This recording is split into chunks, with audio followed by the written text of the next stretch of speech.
Hey everyone, welcome to the channel. Let's talk about something real. Are you tired of feeling lost, just going through the motions, wondering if there's more to life than this daily grind? You wake up, you work, you sleep, and repeat. It's easy to get caught in that cycle and start questioning everything. What if I told you there's a divine blueprint specifically designed for your life, a unique calling waiting to be discovered? This video isn't just about finding a purpose. It's about unlocking the profound journey of aligning your deepest desires with God's perfect plan for you. Stick with me, because what we're about to explore could change the way you see your life forever. Let's get honest for a moment. Have you ever felt restless or unfulfilled, even when, on paper, you have everything you're supposed to want? Maybe you have a decent job, a loving family, a roof over your head. But there's still this quiet, nagging feeling in the back of your mind that something is missing. You're not alone. We've all been there. Society puts so much pressure on us to achieve, get the degree, climb the corporate ladder, buy the house. But chasing these things often just masks a deeper, more fundamental question we're all asking. Is this all there is? This feeling isn't just about your career or your level of success. It's about a foundational sense of purpose. It's a universal human yearning for a life that has meaning, a life that counts for something more than just personal gain. It's a spiritual ache for significance, a sign that we were created for more. So, when we talk about finding that more, we often hear the phrase God's calling. But what does that actually mean? It can sound a bit mysterious or like something reserved only for pastors or missionaries, but that's not true at all. God's calling is not some secret, coded message that's impossible to figure out. Think of it more like a whisper, a gentle nudge from the Creator who knows you better than you know yourself. It's the intersection of your unique gifts, your deepest passions, and the world's needs.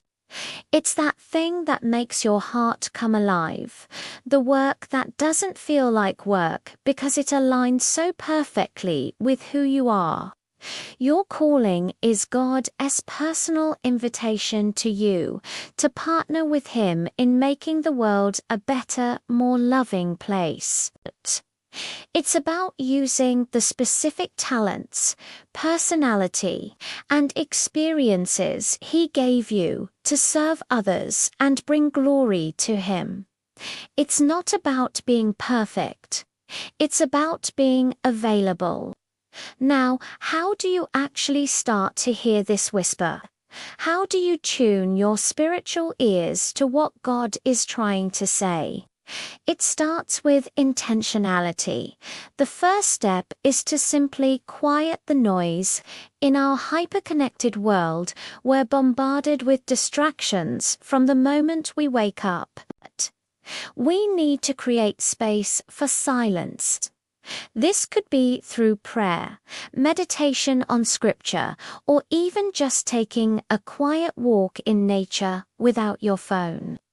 Ask God directly, what have you created me for?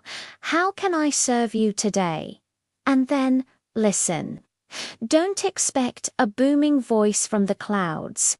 It often comes as a persistent thought, a recurring theme in your life, or a sense of peace when you consider a certain path. The key is to create a habit of checking in with God, making conversation with Him a regular part of your day, not just something you do when you're in crisis. The second crucial step is self-discovery, but through a spiritual lens. God designed you with a unique set of gifts, talents, and passions for a reason. They aren't random. Take some time to honestly assess yourself. What are you naturally good at? What activities make you lose track of time? What problems in the world break your heart and make you want to do something? These are not just personality traits. They are divine clues. The Bible talks about spiritual gifts, things like teaching, serving, encouragement, and leadership. Pray for God to reveal your gifts to you. Ask trusted friends or mentors in your faith community what strengths they see in you. Sometimes, others can see our gifts more clearly than we can. When you start to understand how God has wired you, you begin to see the outline of the purpose He has for you. Okay, so you're listening for the whisper, and you're exploring your God-given gifts. The next step is a big one. You have to step out in faith. A calling isn't just something you think about. It's something you do. It's about taking action, even when you don't have the full picture. Maybe God is calling you to volunteer at a local charity, to start a small group, to have an encouraging conversation with a struggling co-worker, or to be more patient and loving with your own family. A calling doesn't always have to be a dramatic, life-altering career change. More often than not, it begins with small, faithful steps of obedience, right where you are.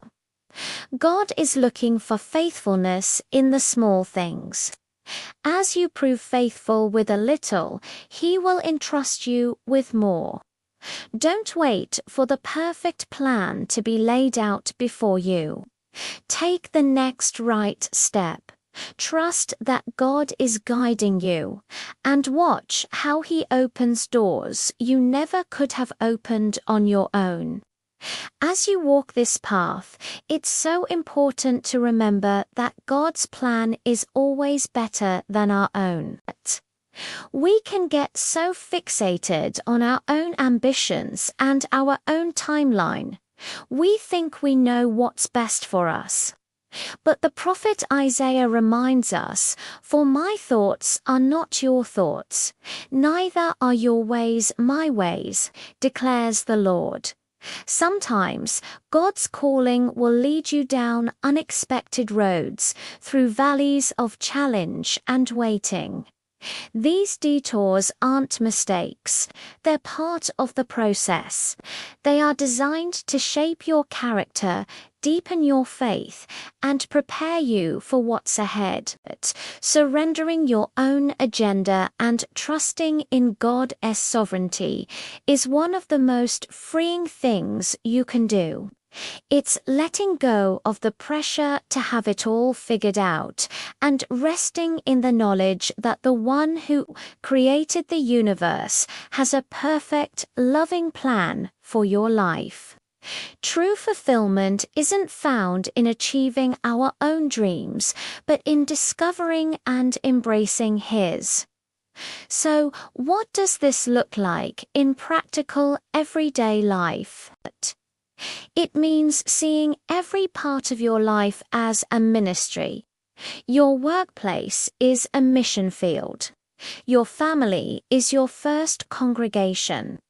Your interactions with the cashier at the grocery store are an opportunity to show God's love. Living out your calling is about infusing everything you do with purpose and intention. It's asking, how can I honor God in this situation? It's choosing integrity when no one is watching. It's offering a word of encouragement to someone who looks down. It's using your skills, whether in accounting, art, or construction, with excellence as an act of worship. When you begin to see your entire life through this lens, the mundane becomes meaningful. The daily grind transforms into a divine assignment. You realize that your purpose isn't some far-off destination you have to arrive at.